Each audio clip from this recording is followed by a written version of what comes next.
Bonjour Anne-Noël. Je suis ravie de vous accueillir à la petite librairie Merci. pour votre livre Danse entre ciel et terre aux éditions Roman. Oui. Alors, est-ce que vous pourriez vous présenter en quelques mots et nous parler également des éditions Roman?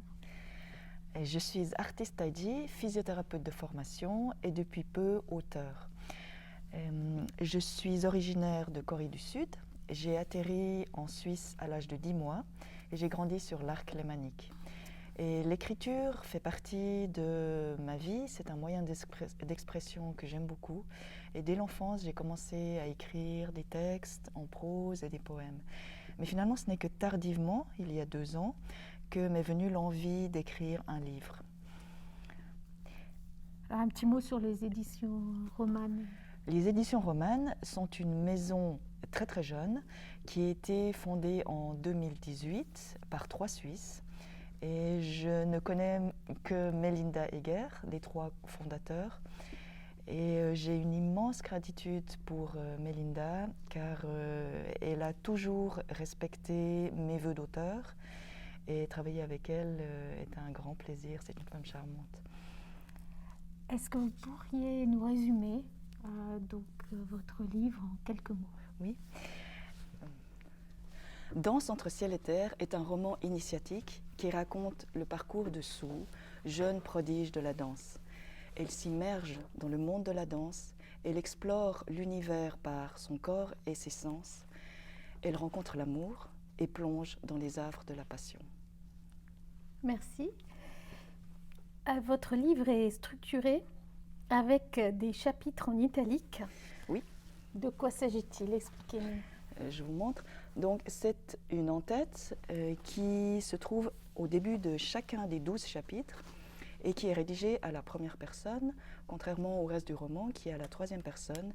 Et c'était une façon pour moi d'y mettre une réflexion philosophique plus personnelle et un petit peu plus incisive. Donc c'est une sorte d'introduction, mais qu'on peut très bien lire aussi séparément, indépendamment du roman. Merci. Alors dans ce roman, il y a une histoire de passion, mais il y a aussi le parcours de Sue, Oui. l'héroïne, qui, toute petite, a déjà une sorte de don, ou je ne sais pas, Oui. Comment vous expliquez ce parcours? Elle a un don particulier pour les arts corporels. Sans dévoiler toute l'histoire. Oui, bien sûr. Donc, un don particulier pour les arts corporels. Et elle a aussi une relation très particulière à la nature. On peut dire qu'elle a une relation fusionnelle avec les éléments de la nature, que ce soit l'eau, les animaux, le monde végétal. Et on va voir, à travers le parcours de Sue, une évolution. Elle va développer des aptitudes, des dons, notamment dans l'expression corporelle, et une aptitude à entrer dans un état de conscience modifié, quelque chose de très profond, et qui va l'amener à dialoguer en fait avec des esprits, notamment dans le cadre du chamanisme, et avec une sorte de conscience universelle, si on peut dire comme ça. J'ai pris une image d'une danseuse. Ce qui m'intéressait, c'était le mouvement. Elle va passer aussi dans la danse contemporaine pour se libérer du carquois de la danse classique, qui est quand même très, très formelle, très encadrée. Donc elle trouve une liberté dans la danse contemporaine, mais finalement pas toute la liberté qu'elle souhaiterait exprimer. Parce que Sue est quelqu'un de très instinctif, de très créatif aussi, et qui supporte assez mal en fait les contraintes des figures typiques, officielles. C'est ni classique, ni contemporain, c'est totalement, je dirais, spontané, totalement intuitif. Ça peut se rapporter au taiji que je pratique, mais dans le taiji, on trouve aussi dans les formes quelque chose de très encadré. Et Sue trouve quelque chose de complètement libéré de toute forme de standard. Est-ce qu'on peut dire que pour vous, c'est un petit peu la même chose? Oui, J'en approche, je n'y suis pas, mais c'est quelque chose que j'aimerais trouver dans le taiji, c'est-à-dire une forme d'expression qui m'est complètement personnelle et où je pourrais me débarrasser de tout ce que j'ai appris, ou si vous voulez, les formes, les gestes appris m'aident à dépasser quelque chose. Est-ce que c'est lié à de la méditation un petit peu ou on ne peut Complètement. pas dire ça? Oui, oui, parce que le taiji est une méditation en mouvement. En mouvement, donc c'est là où le corps est lié à l'esprit finalement. On essaie d'être en totale symbiose, en Symbiose. totale harmonie. Ce qui n'est Oui. pas le cas lorsqu'on est assis en tailleur à méditer. Exactement. Donc c'est un plus. J'arrive pas à méditer assise longtemps, ça devient très vite inconfortable. Donc j'ai besoin du mouvement pour pouvoir libérer mon esprit. Mais certains bouddhistes très formels comme ça vont me dire, mais du moment que vous bougez, que vous êtes en mouvement, ça va disperser l'esprit, ça va vous déconcentrer. Mais pour mon cas, ce n'est pas le cas. Au contraire, ça m'aide à libérer mon esprit. Merci. Le corps et l'âme sont étroitement liés, c'est ça? Le corps et l'esprit. C'est un seul et même être que la société moderne a diffracté par l'histoire, à commencer par les anatomistes, après les philosophes comme Descartes, cogito ergo sum, et actuellement quand on voit comment la médecine se positionne, si on a un problème de rein, on va chez le néphrologue, si on a un problème de psyché, on va chez le psychologue. Donc on voit que le corps est vraiment morcelé d'une part, et d'autre part, le corps est devenu une sorte de terrain d'affirmation de sa personnalité. Donc avec la chirurgie esthétique, l'apparence. On peut faire l'apparence, on peut modeler son corps comme on le veut. Ceci, pour moi, en tout cas, au détriment d'une certaine entité spirituelle. Vous êtes vice-championne du monde de taiji. Du monde de taiji. Alors, c'est quoi exactement? Le taiji, je le dis taiji par souci de précision. Tout le monde parle de tai chi ici. Le taiji est un art martial interne chinois qui est une sorte de méditation au mouvement, des mouvements très lents, fluides. Et on dit art martial interne, par opposition, enfin pas par opposition, mais disons pour le différencier de l'art martial externe, comme par exemple le Kung Fu des moines Shaolin, où on doit exercer la puissance, la violence, l'explosivité, la vitesse, alors que dans les arts martiaux internes, on va travailler son intériorité, on va travailler l'intention mentale qu'on met dans le mouvement, et on le travaille de façon très lente et très méditative. Est-ce que ça a influencé votre écriture? J'imagine. Ça a influencé en tout cas le parcours initiatique de ma vie, et ça a été un élément essentiel dans mon chemin de résilience, le taiji. Quel message vous voudriez faire passer à travers votre livre?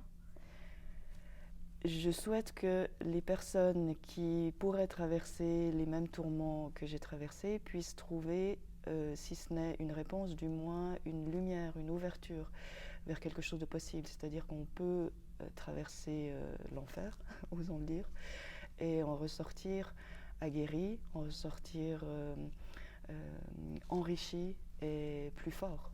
J'en suis ressortie beaucoup plus forte. C'est un livre qui donne des clés, un petit peu? Des petites clés. Ensuite, c'est toujours des ouvertures, sachant que chacun y verra des solutions qui pourront intégrer de façon personnelle.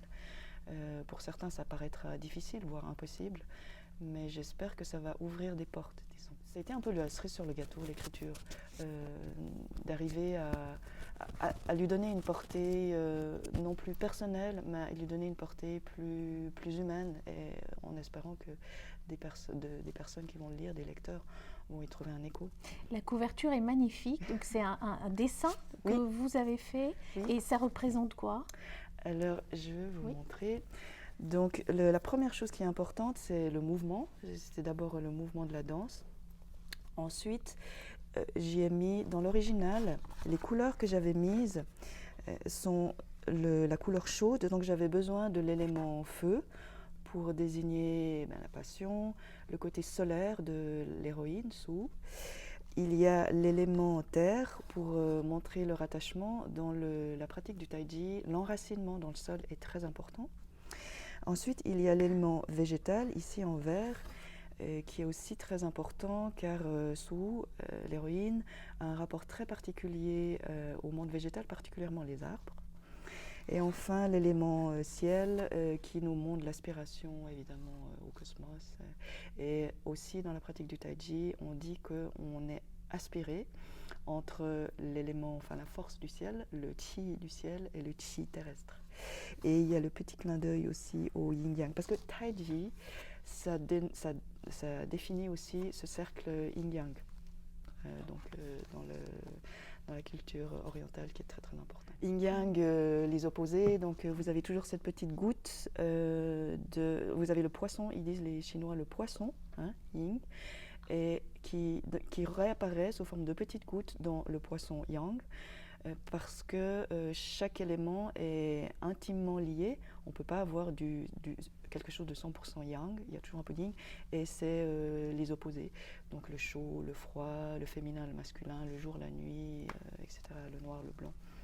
C'est quelque chose de très profond, mais qui est difficile à appréhender, en fin de compte, si on veut vraiment s'y attacher. Quel est le rôle de l'écrivain pour vous ? Je trouve que l'écrivain a une responsabilité quand même dans la société, c'est-à-dire qu'il peut aborder justement des termes très sérieux, très profonds, sous forme, ça peut être des satires, enfin tous les styles sont permis, mais je trouve que l'écrivain a quand même une responsabilité dans le sens où il va toucher les gens, il va peut-être influencer des gens, des jeunes lecteurs qui vont le lire. Donc on doit rester pour moi dans un cadre non pas de moralité, mais d'éthique, plus d'éthique. Vous êtes aussi maman de 2 enfants. Quand est-ce que vous écrivez ? Est-ce que vous avez un processus d'écriture ? Quand les enfants sont à l'école, surtout. Ils sont petits. Ils ont bientôt 8 et bientôt 11. Donc quand ils sont à l'école, c'est le moment favori. Mais je peux écrire à n'importe quel moment de la journée. Et au début, quand j'ai commencé à écrire le livre, j'écrivais seulement sous l'impulsion, sous l'inspiration. Et au bout d'un moment, je me suis dit, il faut que tu t'astreignes à écrire régulièrement. Donc à une période, j'écrivais tous les jours, même si certains jours, ça ne fonctionnait pas. Et petit à petit, un rythme est venu jusqu'à ce que j'arrive à écrire jusqu'à 6-7 heures en une journée. C'est un travail. Donc, oui, c'est quelque chose. C'est comme tout, à mon avis, l'appétit vient en mangeant. Donc les choses, au fur et à mesure que vous lui donnez un rythme et que vous êtes dans une sorte de dynamique créatrice, comme ça vient. Mais vous avez fait des études littéraires ou pas ? Non, j'avais amorcé des études de lettres après le gymnase qui ont été avortées, mais j'ai toujours beaucoup lu et toujours beaucoup écrit. Alors justement, que lisez-vous en ce moment et pourquoi ? Je lis des auteurs chinois. Je lis le Lieze, le traité de la vertu et de l'harmonie, sauf erreur, la traduction, et je lis un ouvrage, une traduction de Zhuangzi, qui sont tous deux des sages qu'on met dans le courant taoïste. Et le taoïsme, c'est la philosophie de base du Taiji Chuan, donc, que je pratique. Donc c'est des livres assez courts et qui sont rédigés sous forme d'aphorismes, donc des petites paraboles assez courtes et qui sont assez difficiles de compréhension, je trouve, pour nous occidentaux. Enfin, je dis nous occidentaux, oui. C'est paradoxal parce que j'ai la culture occidentale, j'ai grandi depuis vraiment l'âge bébé. C'est même l'accent un peu suisse. Un peu suisse, un peu vaudois, on me le dit. Vaudois. Mais c'est difficile parce que c'est des philosophies qui prônent donc le néant, qui vont dire tout à leur contraire. C'est pas des romans, c'est des non, essais. c'est des traités philosophiques. Vous lisez en chinois ou vous parlez chinois ? Non, je ne parle pas suffisamment bien le chinois pour lire ce genre d'ouvrage. Je lis des traductions, toujours, traductions françaises. Qui a lu en premier votre livre ? Il y a eu mes parents et une amie à qui j'ai donné le manuscrit avant de l'envoyer à des éditeurs.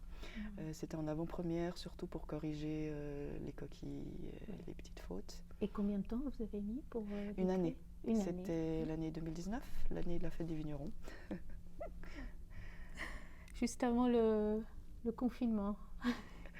Qu'est-ce que vous inspire cette période justement? Quel conseil vous pourriez nous donner? Est-ce que ça nous permet de prendre du recul? Oui, je trouve que c'est un moment extrêmement propice pour cultiver son jardin intérieur. Comme il est difficile de voyager, de se rencontrer, cultivons notre petit jardin intérieur qui a l'avantage d'être toujours là, on l'a toujours sur soi, et dans lequel il y a un travail infini à faire. Donc profitons d'épurer, de retourner à l'essentiel, c'est-à-dire que je pense qu'en Suisse, comme on est beaucoup trop gâté, ou toujours très gâté, on ne se rend plus compte que la première des choses qu'il convient pour pouvoir s'épanouir, c'est d'être comblé dans ses besoins essentiels, c'est-à-dire le besoin d'être nourri, le besoin d'être vêtu, d'avoir un toit au-dessus de notre tête et d'être entouré par des proches qui nous aiment. Et ceci, la majorité des Suisses l'ont. Donc à partir de cela, tout est possible et le bonheur est à notre porte. Est-ce que c'est ce que nous apprend le taoïsme aussi ou pas du tout? Ça n'a rien à voir. C'est plus complexe que ça, le taoïsme. Il y a un rapport à la nature, un rapport à l'intuition aussi, qui est un rapport au dépouillement aussi, qui est bon, peut-être qu'on peut mettre en lien justement avec cette période où on est finalement dépouillé de tout ce qu'on aime faire, de tous nos loisirs, nos voyages, les sorties entre amis, et on a l'impression qu'on est amputé d'un tas de choses, mais non, concrètement non, on revient à l'essentiel autour duquel on devrait porter toute notre attention et notre énergie. Mais merci. Est-ce que vous pourriez nous lire un petit extrait? Je vais vous lire un extrait du début.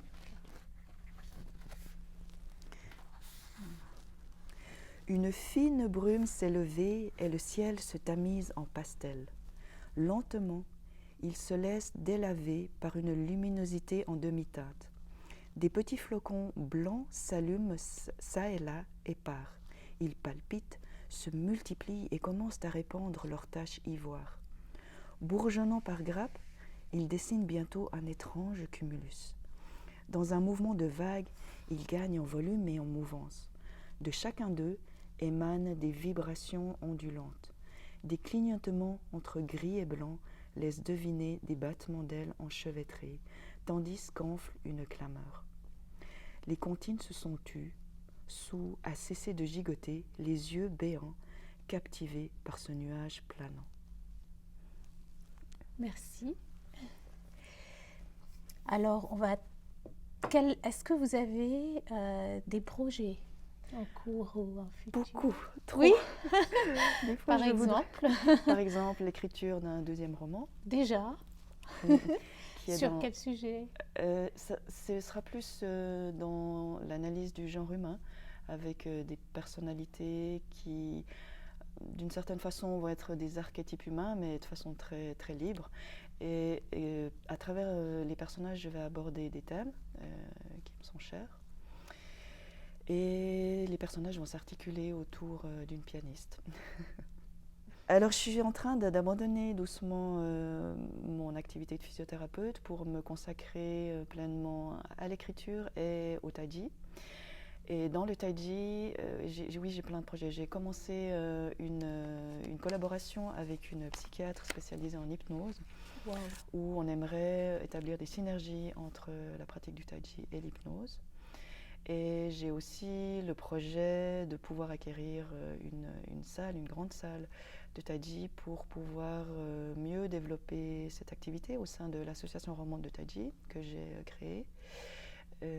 Et de développer également donc, des formations destinées aux enseignants de taiji. J'ai expérimenté l'hypnose pour régler certains traumatismes de mon vécu.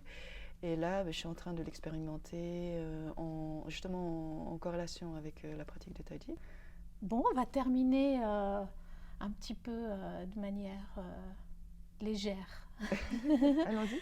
Alors je reviens. Un petit questionnaire rapide et puis vous répondez spontanément, naturellement. Volontiers. Alors, introverti, extraverti, Introverti.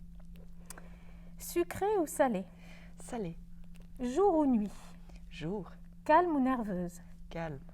enfant ou adulte, Depuis quelques années, je retrouve l'enfant. sport ou canapé, Sport. chat ou chien, Chat.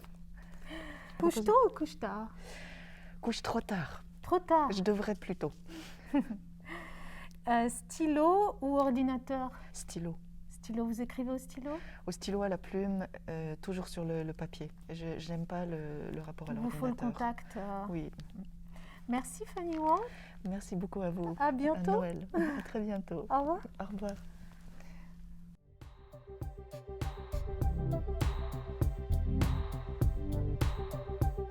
Je commence le livre par la fin.